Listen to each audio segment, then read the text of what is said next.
Hey Aries, this reading is for October 2019, or whenever the messages may find you and resonate. We are using the Radiant Rider-Waite tarot deck. If you are interested in this deck or any of the decks I use, just scroll down to the description box below where you can check out information about those. Looks like some egoic challenges or challengers may be trying to show up here for us. The Knight and Queen of Pentacles both turn up reversed, but I am going to see if those energies resurface, Aries. So maybe some egoic challenges or challengers show up this month in terms of feeling insecure about your material wealth, your material world, your income, feeling anxious about that, feeling like you need to speed up your progress, rush, go a little too fast as far as advancing yourself in your career or your monetary status in the world, right? But again, we're going to see if those resurface. Thank you so much for all of your support to Lunartics Tarot, liking, sharing, commenting, subscribing, all of that. And if you are interested in ordering a personal reading from me, just scroll down to the description box below. My name is Aries, and the email address is lunarticstarot@gmail.com. And you can find all of your options and links down below.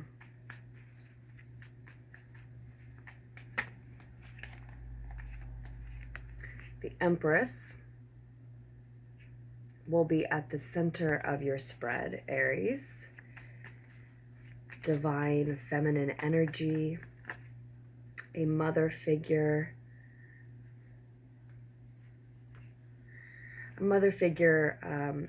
or just someone who is creating something, birthing something into the world, creating a new project, right? A new work of art, and nourishing it, nurturing it as a mother would a child, right? But it can be a divine feminine counterpart that is heavy on your mind, or as I said, a mother figure. There may be some prominent Taurus and or Cancer energy showing up for us here.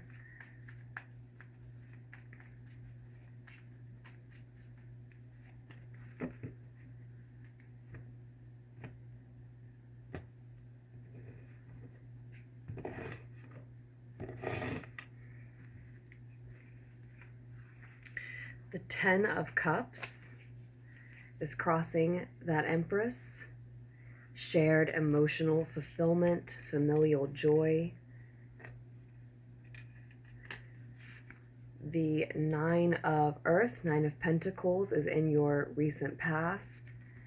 Abundance, appreciation for that abundance, independence. The Judgment card here is in the near future position. Absolution, forgiveness, karma being completely cleared, an awakening. Your advice position is the Hanged Man in reverse, Piscean energy showing up. And the more distant future is the Knight of Swords, the Knight of Air. Again, an energy of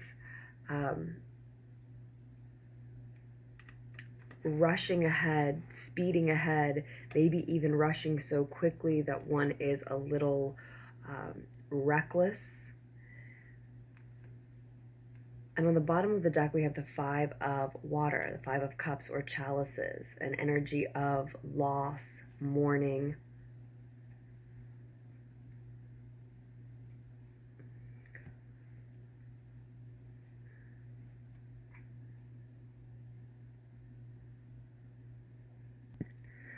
So first of all, Aries, the Empress can also be, could be talking about Taurus, Cancer, or what I didn't mention was Libra, um, and Venus ruling both Libra and Taurus, which this card also speaks to for me. We could just be talking about Venus and Venus's movement. So for some of you, first of all, what comes through immediately is the energy of Venus being at the center of your spread. And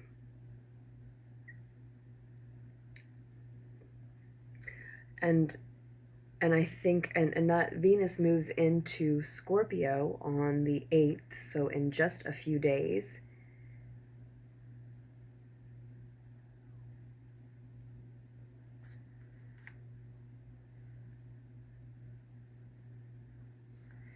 And Pluto just went direct today, right? So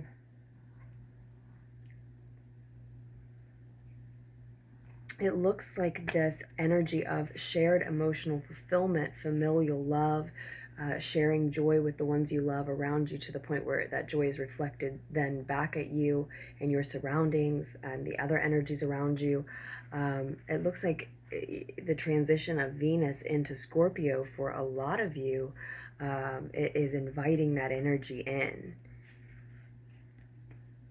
Maybe a divine feminine aspect of yourself is being awakened at that time. Maybe a divine feminine counterpart or figure in your life is going to be awakening or spending more time with you, be more prominent, more important in your mind.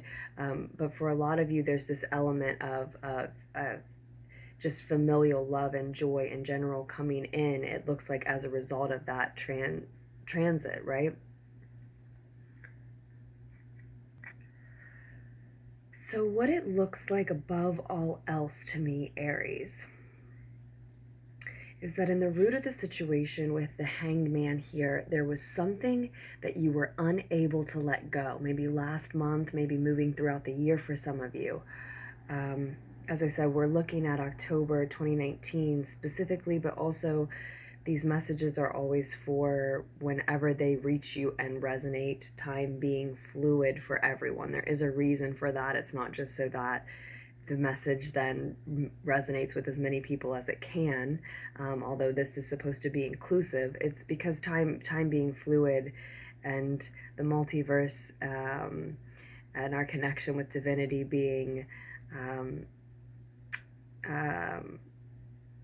synchronistic and out of our hands sometimes, sort of tricky the way that it is, but also just flipping glorious the way that it is, the way that it works. It's just the way that tarot works and the way that it will work. Some of you it will resonate in and around October specifically, but for some it is whenever the message reaches you and resonates. In any case, I see that you weren't able to let something go here and it is showing up in your advice position.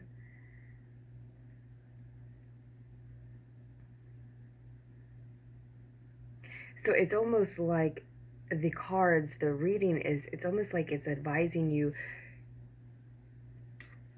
to continue to hold on to something, right? But then what the reading is all about is loss, is this mourning period.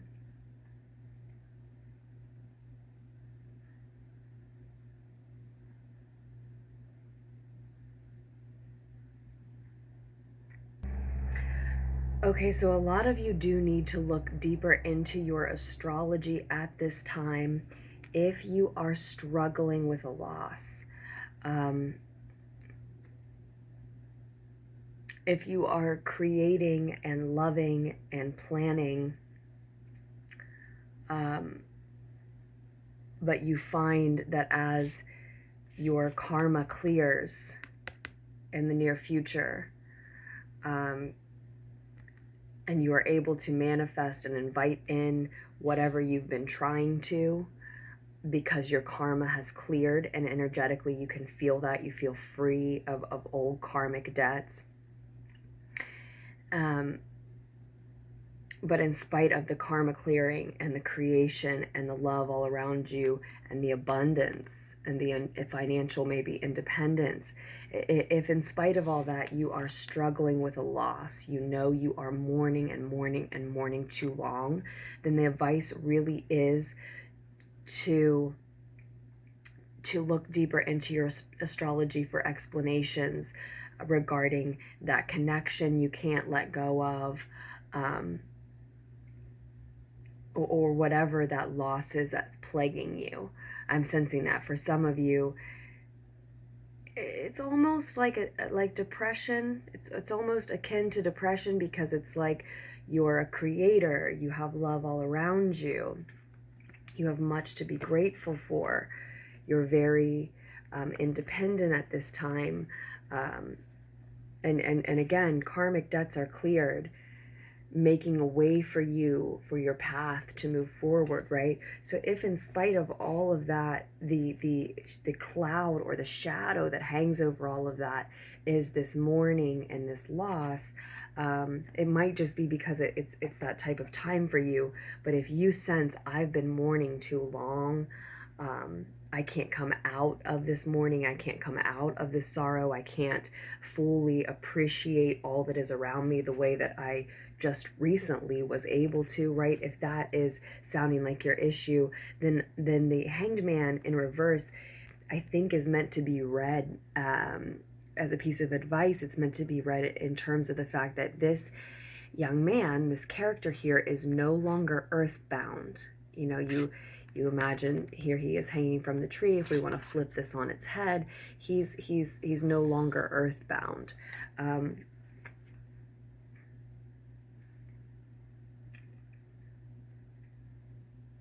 And to me, I'm thinking that that's suggesting that you research your connection to other planets. This is Neptune energy coming through. As I said, I see Venus energy coming through, which is getting ready to transit into Scorpio, where Mercury already is.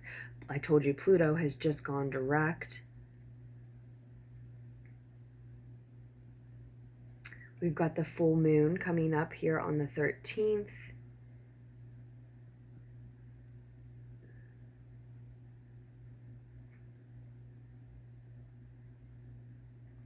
The new moon is in Scorpio at the end of the month, obviously, as the sun will move into Scorpio before that, and then we will be in Scorpio season. So a lot of Scorpio coming through. Obviously, we're in the month of October. That's going to happen. But above all of those clues and suggestions, above all of that is, what part of your chart is most interesting to you? What part of your chart do you know the least about? What part of your chart is calling to you at this time? What planet placement or what house? What do you hear someone else speak about that you're interested in, either because you want to know more, even if you already know a lot, or because you don't know anything about that particular piece of you? That seems to be what you are called toward in order to work through this sorrow, right? So a lot of you feel like you are at a crossroads because of that mourning, that sorrow, that loss, and you are burying yourself in work, instead of facing it head on. And so what I'm doing is I'm suggesting an avenue that you might take in order to face it head on more directly, right? And that is an energy that comes through in the more distant outcome as well. This is someone who's rushing, who's maybe overthinking, but oftentimes it's also someone who meditates frequently because they know they have that tendency, right? And it's also someone who's focused, who is driven, motivated, and yes, moving with speed and force, and sometimes it's too much, but they're planning for their future. They're thinking very quickly, and they are planning.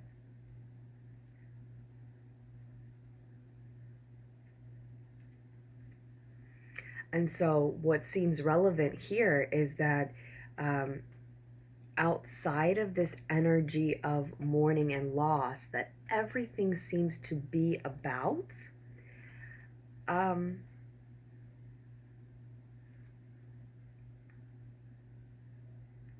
that quick thinking, that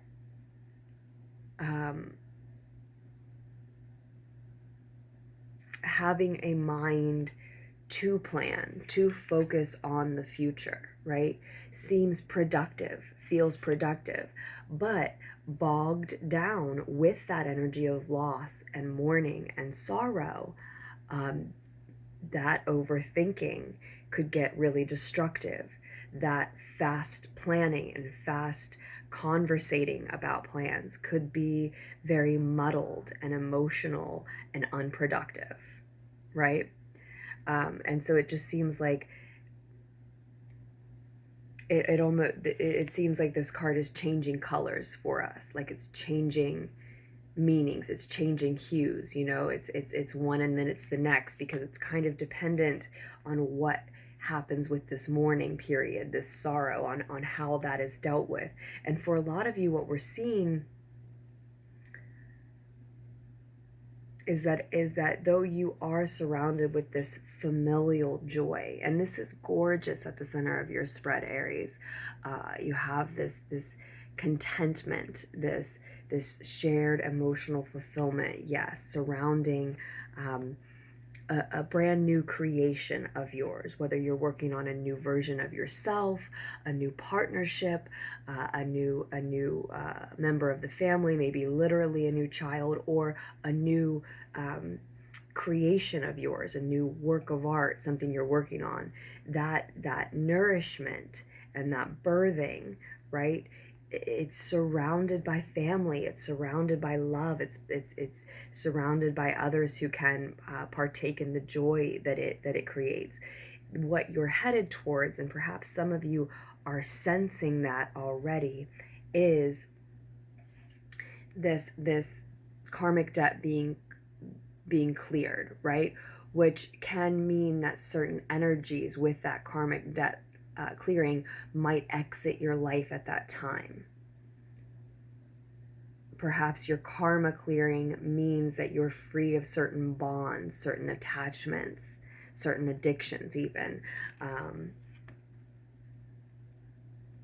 Certain things may fall away from you in order to reflect that karmic debt is cleared. And while it may truly be a very positive thing for you in your life, you may instantly experience it as a loss. You may focus on the loss. So for some of you, that's how this resonates.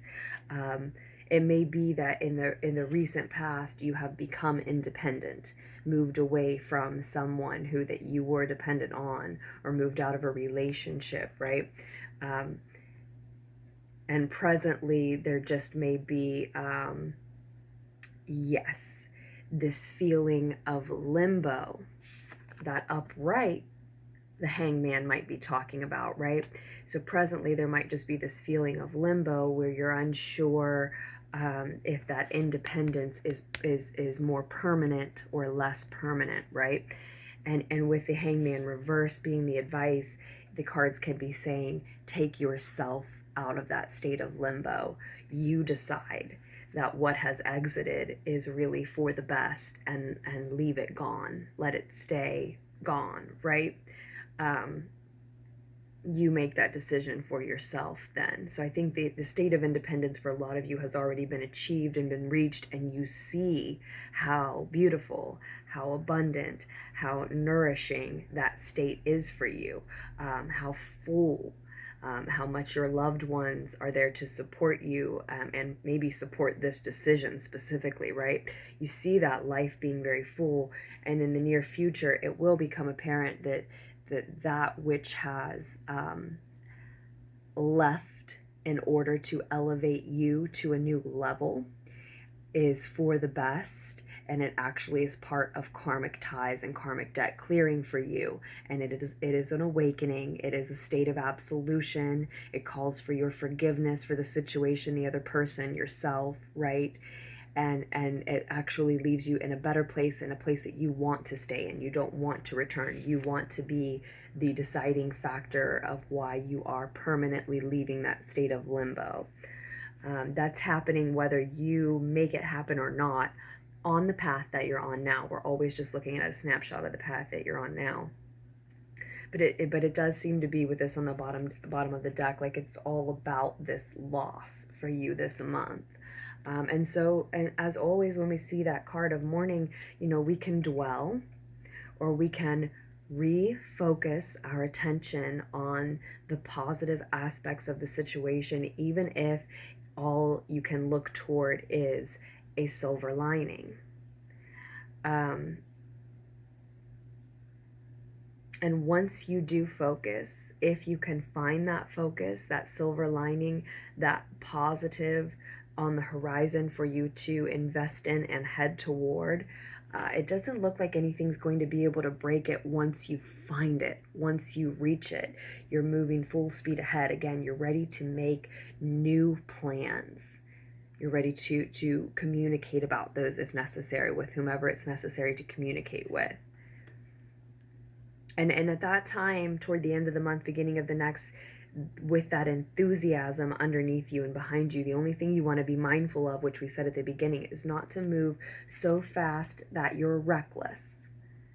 So, not to jump into a new relationship if this is about leaving an old one behind, right? Not to plunge into your future with such force that you immediately sink to new depths, right? But to have that focus and to have those plans, and yes, that energy that drives you forward. This individual is driven by those motivating thoughts and plans, right? To have that, but to be just cautious enough that you don't wreck the whole cart or horse in getting there, right? That's the only pitfall that lies ahead here. Once you can embrace that this loss is about your karma clearing. This is exiting so that you can have what you deserve, whatever has been lost. For some of you, you're having an awakening, and what you're realizing has been lost is time. And you have a lot of emotion about that. But for others, as we said, this is about mourning someone or something a little too long, and realizing that you simply can choose to let it go. You simply can choose to take yourself out of a state of limbo. And at the same time,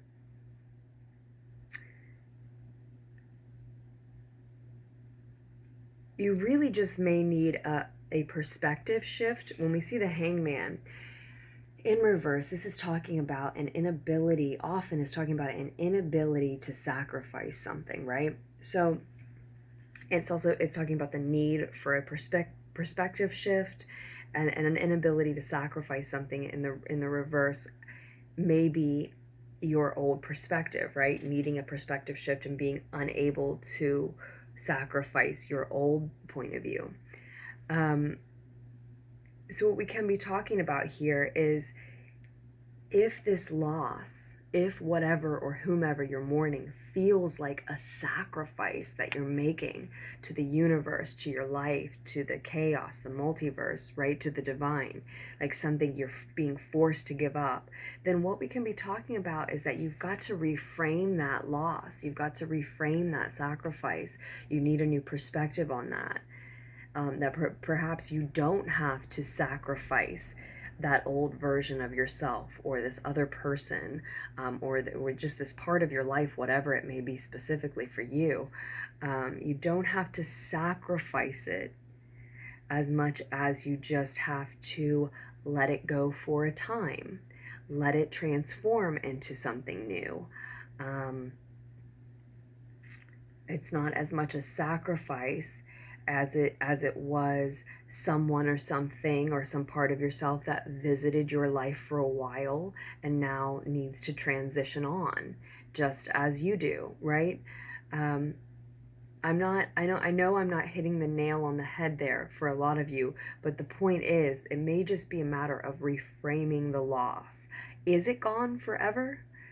Is it for the best, for the worst? Ask these questions for yourself, and in an attempt, do so in an attempt to find a reframing of the situation that feels comfortable to you, feels true to you.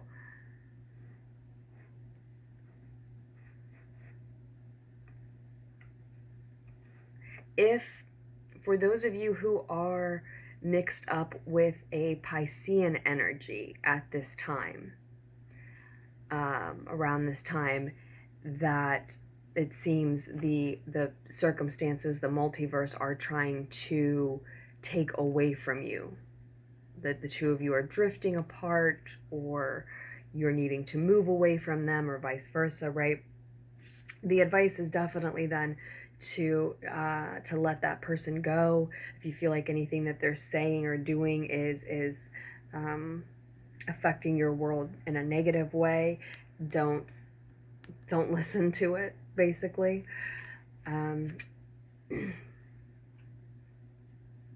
That's just specifically for if you come to the reading concerned with the Piscean energy, Aries.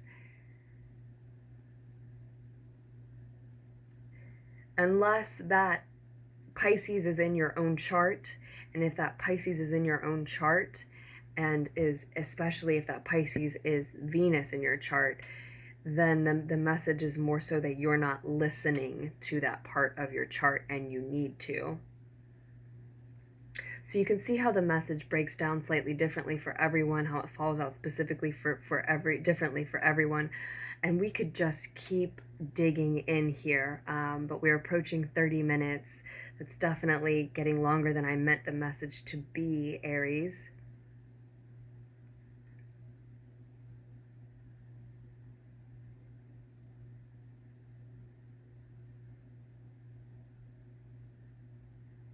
But I do think whatever you're holding on to, whatever you feel unwilling to let go of, there's a reason for that. That is meant to remain a part of you in a sense. You are meant to take those lessons, those memories along with you on your path. It feels like such an integral part of you because it has become that person, that situation, that version of yourself, that habit will not always be represented in your physical world by something, but it will internally, mentally, emotionally, spiritually always be tied to who you are and who you're becoming now. So the reason you feel incapable of loosening your grasp is because, in a way, for reasons, you're not supposed to. That said, again, in the near future, you are going to see that your karma clearing and you having room for absolution and self-forgiveness and what you deserve now after the karmic debt has been paid, it is hand in hand with this thing physically exiting your life.